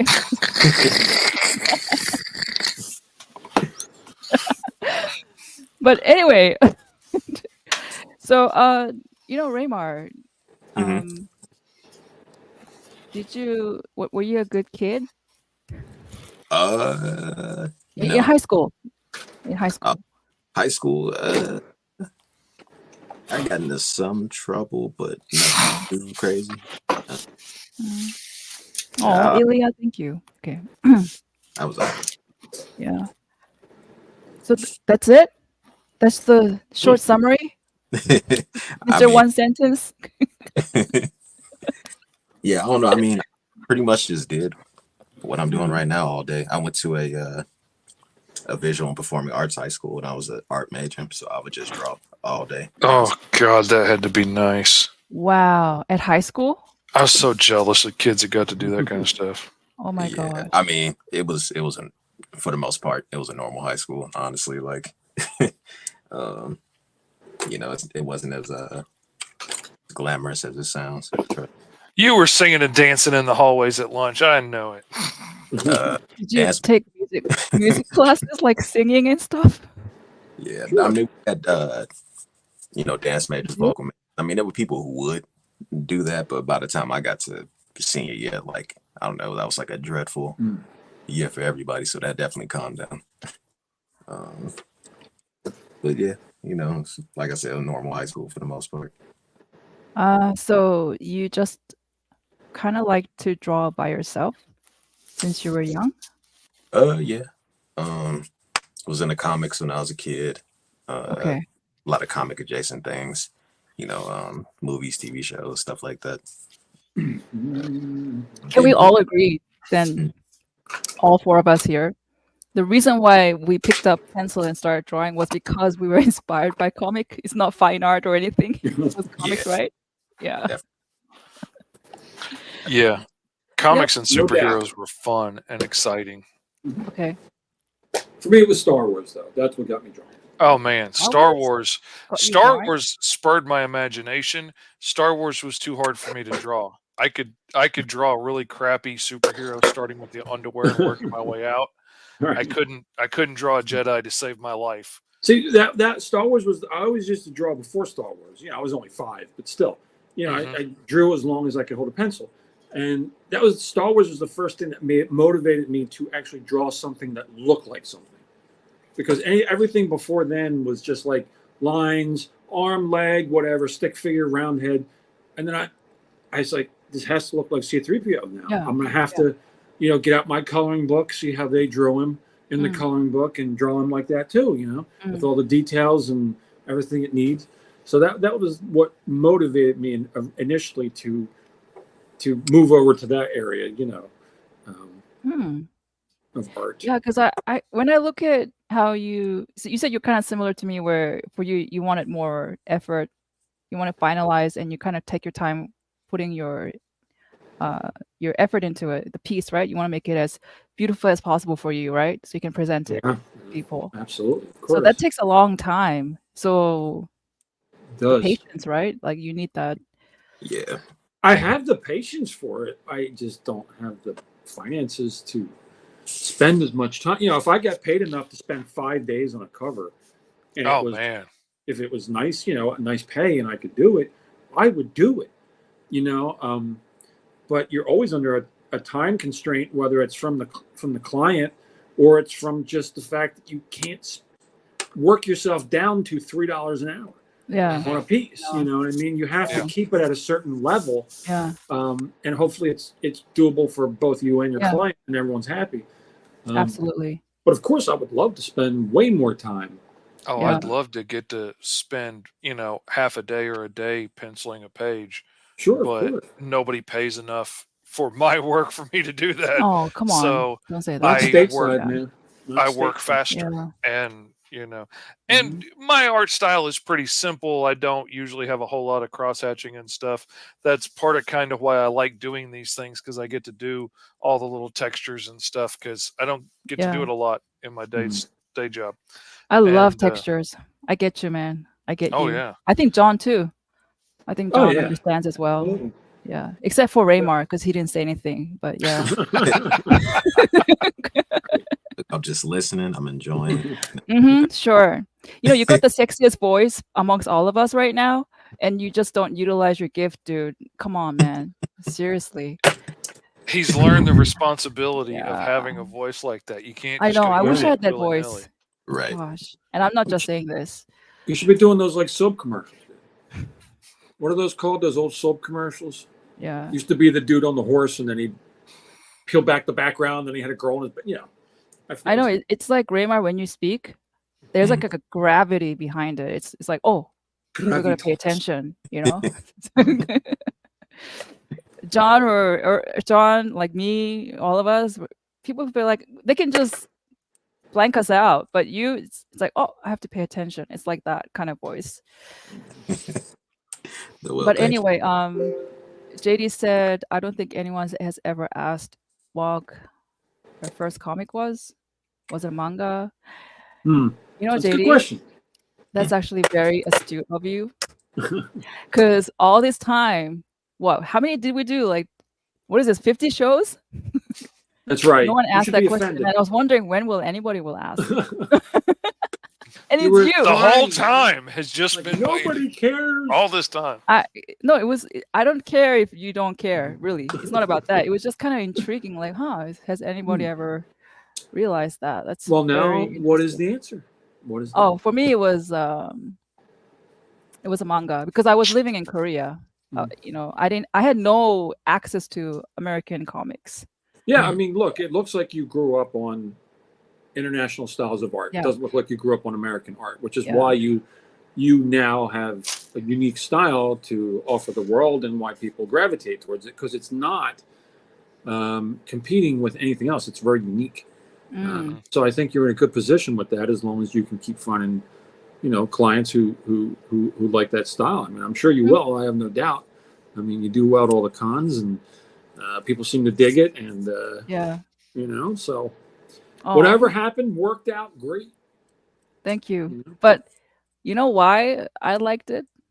That type of manga or comic. I think it's the same for all of you guys. It was kind of forbidden, right? That's Some why I of it liked it. was. I mean, there was like issues of comic books I had as a kid, and they were a lot more expressive, I guess you could say, with some of the costumes of the females back then. And I remember I had an Iron Man. It was an very Iron Man, creative sometimes. Yes, Iron Man Doctor Doom crossover with Morgan Le Fay, and she had her whole. It was just a strap that went over her nipples. That was it. Her boobs were out. And my mom, unbeknownst to me, took a pen and scribbled out all her boobs throughout the entire comic. So I guess that was her way of telling me she didn't approve of that particular thing going on there. she didn't approve of women having bosoms. Yeah. Yeah.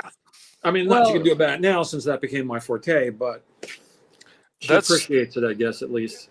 The forbidden nature of it's what made me fall in love with heavy metal. Right? Like I wasn't supposed to be reading it in middle school, junior high.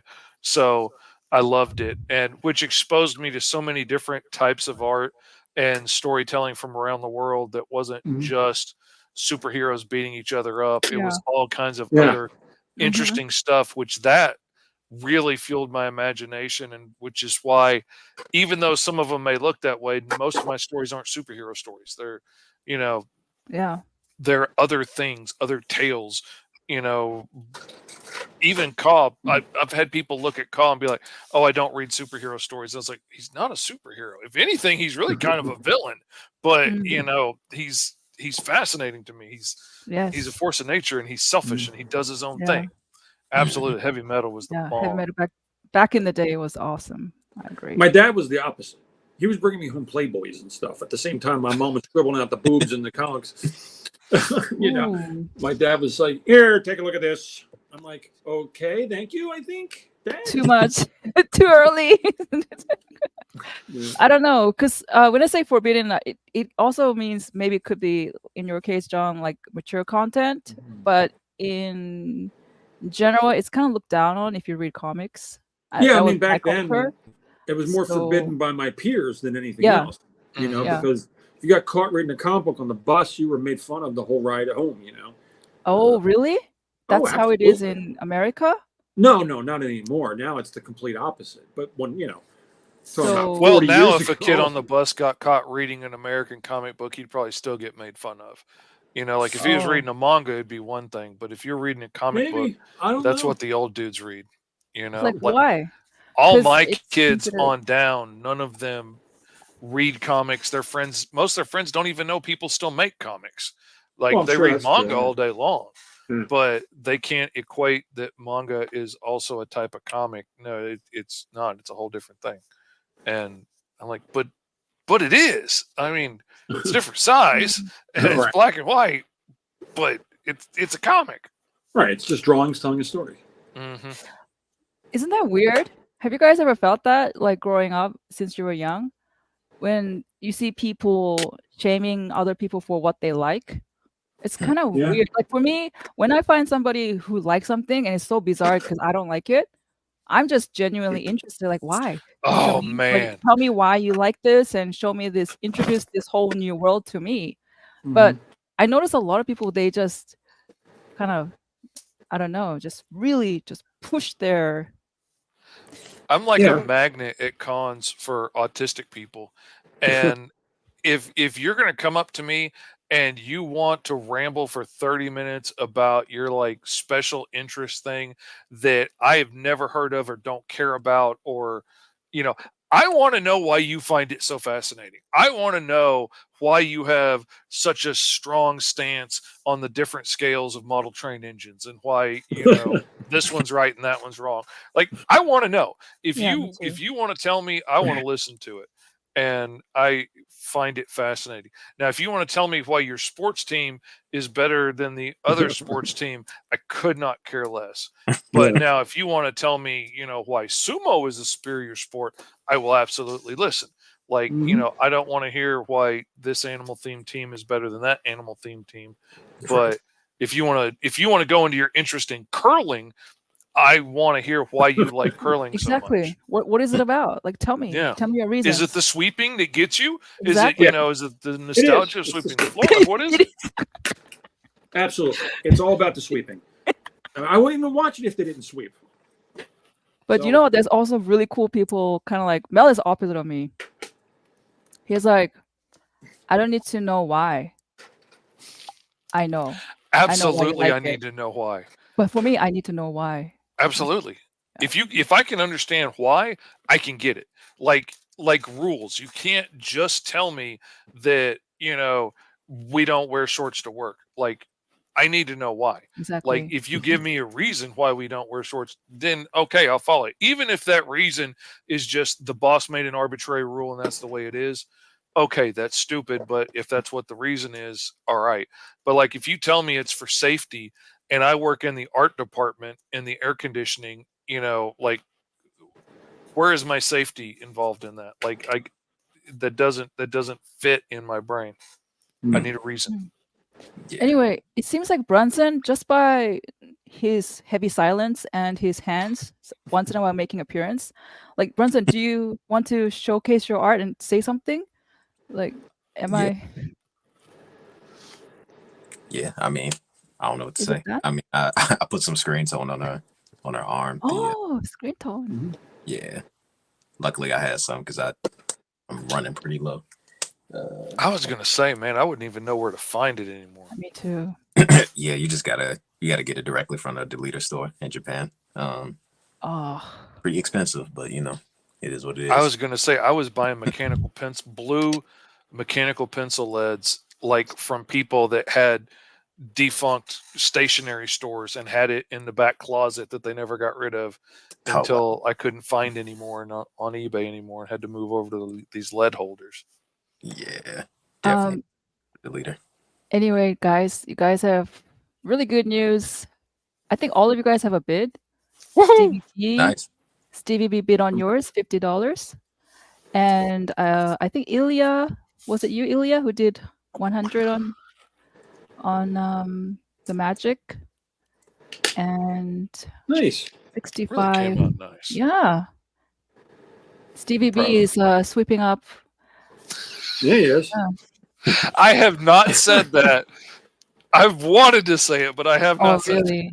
Why is that? Everyone says that. I don't get it. I've been really curious where your accent's from. I'm from Jersey. Todd's from Canada. But really, that's fairly close. I mean, that's not that far.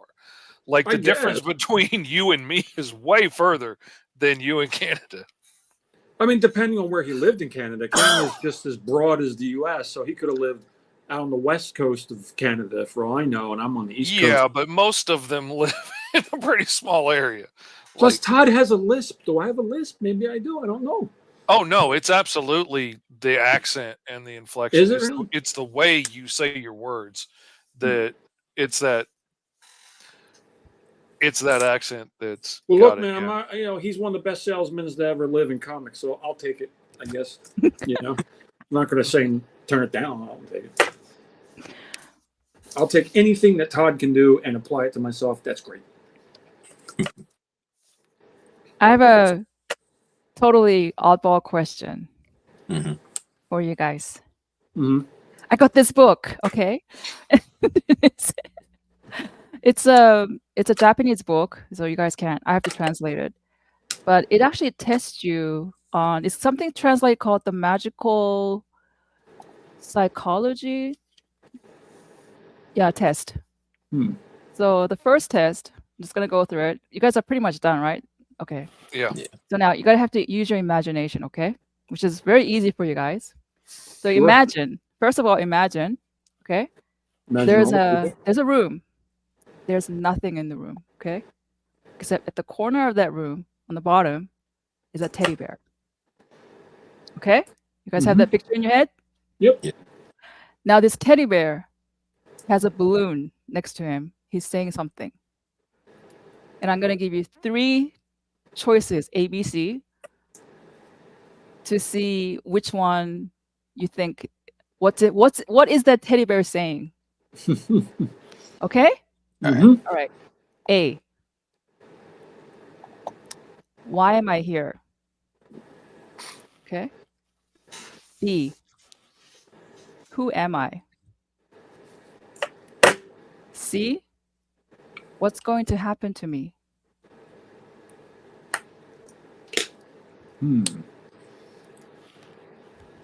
What's going to happen to me is as close to what I saw in the balloon. So I would pick that one. Yeah, there's a teddy bear in a corner. Because what I saw was try me, like at the store. Like, push the button and see what happens. So actually, me too. I chose that answer. I chose that answer. A again was, where am I? Right? Was it? Let me just check one more time. Well, why am I here? I'm sorry. Why am I here? My bad. Translation was bad. Why am I here? B, who am I? C is, what's going to happen to me? I'm going to go A. Why am I here? Okay. Yeah. Brunson? Mr. Stunsman. So this brings up larger questions for me because none of those options are really realistic or appropriate for what a teddy bear might think. Even if he was a real bear, he's not existential enough to have any of those questions come across. So it's hard. And see, my issue was the room didn't even have corners, and then where's the bear? But yeah. But go ahead. What am I doing here? Is what he would ask himself. That jumped out at me, I guess. Or maybe I was thinking that about me. I don't know. I think it's the first one, like basically A. You're with Brunson. Why? What am I doing here? Why am I even here? Yeah. Okay. So A. You guys both chose A. All right. So people who chose A means they're very. This is actually the study of where is your most intellect at, supposedly. So they're more developed in their sensory for A people. So physical, their physical body, or anything sensing. So seeing stuff, all of that. So instinctive intuition, like very gut reaction type of stuff, extremely advanced. And sometimes because of that, you guys act before you think. Your body will just move. I don't know. It doesn't really sound never. Like you, John. Maybe Brunson. I don't know, but I have Tourette's. My body moves before I think all the time. Right. Okay, but anyway, C, right? You chose C, which is what's gonna happen to me, right? Is somebody who is more developed in the mental, which is your brain, I guess, and because of that, you're more of a thinker. You want to understand things before you make a decision, or even human beings' emotions. You want to understand it logically before you understand anything. And you guys are actually pretty good at abstract thoughts and comprehension. So you guys might be very good at computer games. I don't know, games in general. You enjoy that. And however, the drawback is because there's so many possibilities that's always going in your head. You have a hard time making a decision. Indecisiveness, I guess, because of that. Stings. Yeah, that stings. Because I have a bad problem with that. Yeah, nobody ever chose B. I like B though. Which was that again? Who am I? Who am I? Yeah, if you ever choose that, it means you're very emotionally intelligent. Really? Yeah, that ain't me. But anyway, JD is trying to get me back on track. Let's look at all our work and let's put the final bid. That is so cool. 11 by 14 piece. You work so fast. All right. That's how I make my livings. $50 by Stevie B. And that is by Ilya. $100 bid so far. Oh, yeah. Brunson's magical X-Men magic right there. I don't really see the top though. Can you kind of, Brunson, can you show me the top? Yeah, that's your striptease paint tape, painter's tape action going on. Yeah, I really like that. You did that toothbrush, huh? With the with the white. Nice. Yeah. Thank you. Is it again Deleter White Pro you use for that? Which yeah. Yeah, I thought so. Because you're like a Deleter guy, so. Yeah. Anyway, John. Dun dun dun. Oh my god. Got this one, which Stevie B has his bid on, and then got the one from last week, which is still waiting to be picked up. So I like how you did the skin tones differently. Oh, You gave her a tan versus Yeah. Mary Jane. I tried. Very healthy. Very healthy looking. Yeah. Gotta make them change it up every once in a while. All right, so I think we've got about 3 more minutes to go. Brunson, where can we find you? on Instagram at Art of Brunson. At Art Brunson. Okay. Art of Brunson, yeah. Art of Brunson. And then, of course, for anybody who's a newcomer here, what about you guys, John? I have Instagram and Facebook. It's just my name, John Stensman, under both. There's an old Facebook from like 15 years ago. If you see that one, it looks like garbage, so you're on the wrong one. Come to the right one. What about you, Mr. Fish? Mine is Mr. Fish Comics everywhere, and right now it's gomrfish.com, which will take you right to the Kickstarter for my anthology. If you liked heavy metal, I've got a cool anthology out right now with different stories from around the Mr. Fish verse, and it ends tomorrow night at 10 p.m. Eastern Standard Time. Yeah, it's the last day, so get in, check it out. It's a cool anthology. It's got a story in there, illustrated and co-written by my son. He did everything, pencils, letters, colors, the whole 9 yards, just like his old man. It came out really great. It's got a story co-written in there by a buddy of mine out of the World of the Mighty Caw that came out really cool. And I actually hand inked the pages for that on live stream and stuff. So the pages are available on the Kickstarter. It's really cool. Lots of cool stuff. Even have cool little acrylic figures and stuff of Alice and Big Ten from the Alice Lost in Wonderland story that's in there. And they came out so cool. And they're double-sided. So you can see her little hiney if you want, or you can see the front. Oh, that's cool. Nice. That was more trouble than I thought it was going to be. I might have to ask you where you got those made, because I'm absolutely, man. I would love to do an action figure, but I can't do that because I don't have that kind of money. But yeah, I would love to too, but these are a lot easier to do, and they can do really cool stuff. Like, since she goes through portals, I'm going to do one where there's grass and then a portal, and then she's jumping out of it. Cool. Yeah. Have another one where the other guy's running into one, and really cool stuff. Nice. All right, so. Not bad for Mel's show. Oh, Stevie, you're so sweet. Thank you. We should have Stevie on one day to show off his art collection, because I think it's pretty sizable and massive at this point. So, oh man, you should definitely bring him on to show off not only the stuff he's gotten here, but I'm sure he's got other stuff as well. I bet. I think Stevie. That'd be cool to see. I've seen some glimpses of it, because I forgot to take pictures of some stuff I sent him. So I saw some of the binders and stuff that he keeps stuff in. A lot of cool stuff. Steve. I'm sure.